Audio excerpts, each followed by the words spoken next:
Hi, everyone. So good to see you. If you're new here, my name is Shiloh Miner, and I help smart, kind, caring women create a love life and a marriage that they're excited about, even without their husband going to therapy or any kind of big conversations about it. And if you already are part of my world, please say hello and just let me know how you're doing. I'm excited to have you here with me tonight. So tonight we're going to talk about conventional marriage advice and why it's not working for you. So the classic one is date nights, right? You need to have date nights. If you're going to have a good marriage, you got to have date nights. And you've got to hug and you've got to kiss and you've got to do all these things. And so when our marriage was in a hard place and we were running on empty, I was reading all these things and they were just defeating me. So it would be, okay, what do you need? You have to have date nights. And I thought, oh God, we never have date nights. How are we going to have date nights? How am I supposed to convince my husband to take me on a date? Of course I want dates, but I can't just make this happen. And then, well, not to mention we got kids and they don't sleep by themselves and I'm nursing around the clock. So I couldn't even go if he wanted to take me on a date night. And it's just shitty advice. It's something that of course you would do if you could make it happen, but making it happen is exactly the problem. Just checking my notes over here. Oh yeah, and then the other one is that you need to have so many hugs a day and your kisses need to last like 20 seconds because that's when like the chemicals kick in and stuff. And again, what are you going to do? Go to your husband and be like, you have to hug me 4 times a day and you got to kiss me this long because that's what's going to make us feel good. It's just so weird and uninspiring and it doesn't work, right? And again, it reinforces to you those things you already knew you were missing and doesn't tell you how to really actually get them.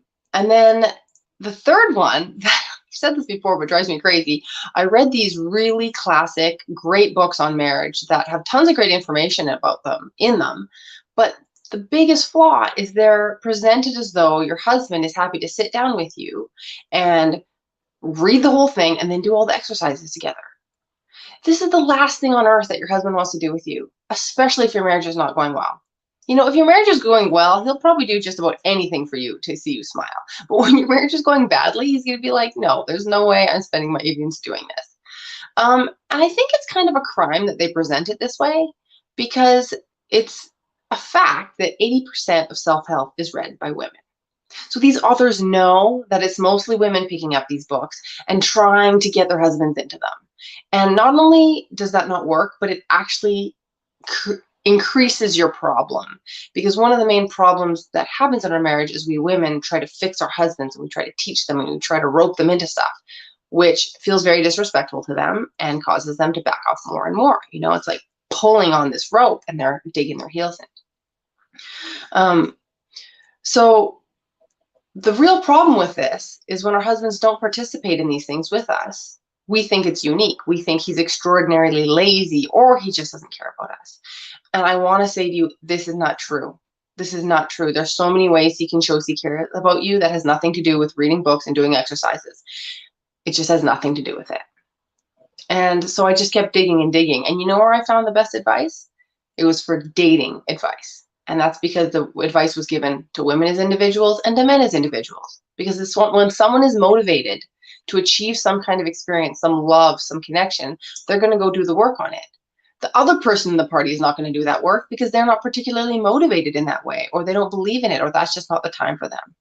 Little side note is that most men will not reach out for help until their wives have, oh, hi, Jade, good to see you here, until their wives have asked for a divorce or have cheated on them.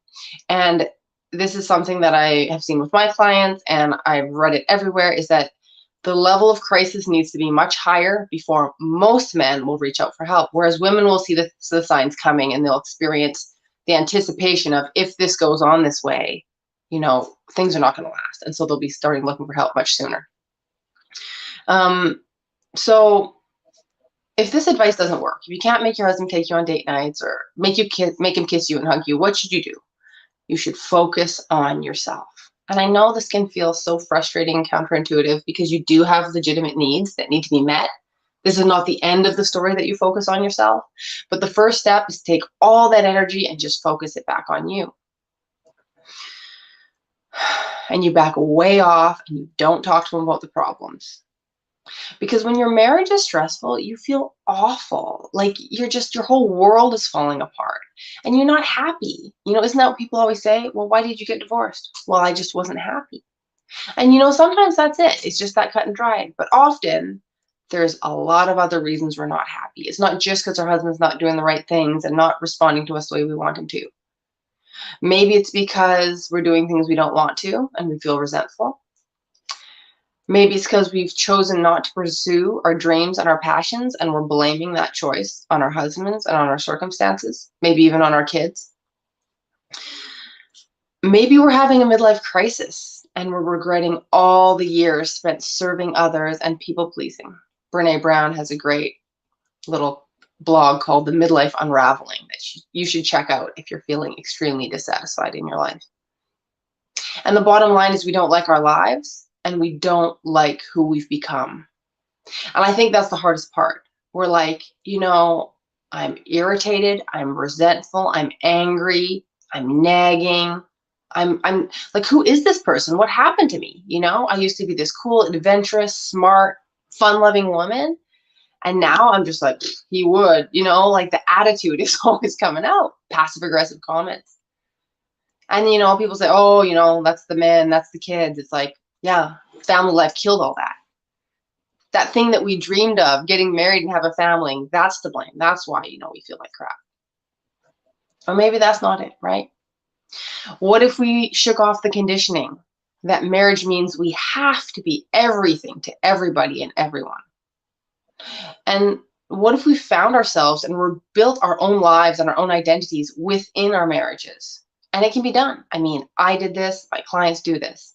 And when you really commit to yourself, you love yourself and you say, okay, I am going to commit to me, to giving me the love and attention that I've always wanted, to supporting me in my dreams, to pursuing my social life, my friends, my passions. When you do that, it's like a whole world opens up and you enter the next and best stage of your life as far as I'm concerned. It's a stage of your life when no one can take away your peace, joy, confidence, or passion. And once you realize the amount of power you have to feel good and to pursue your life, it sets the groundwork for you getting anything you want.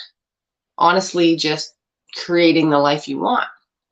And that means that, you can have a fun and passionate and happy marriage, even if it's COVID, and even if you don't want to go to restaurants and movie theaters, and even if you have small kids and no babysitter, or you just don't want to leave the house, maybe you just want to enjoy it at home.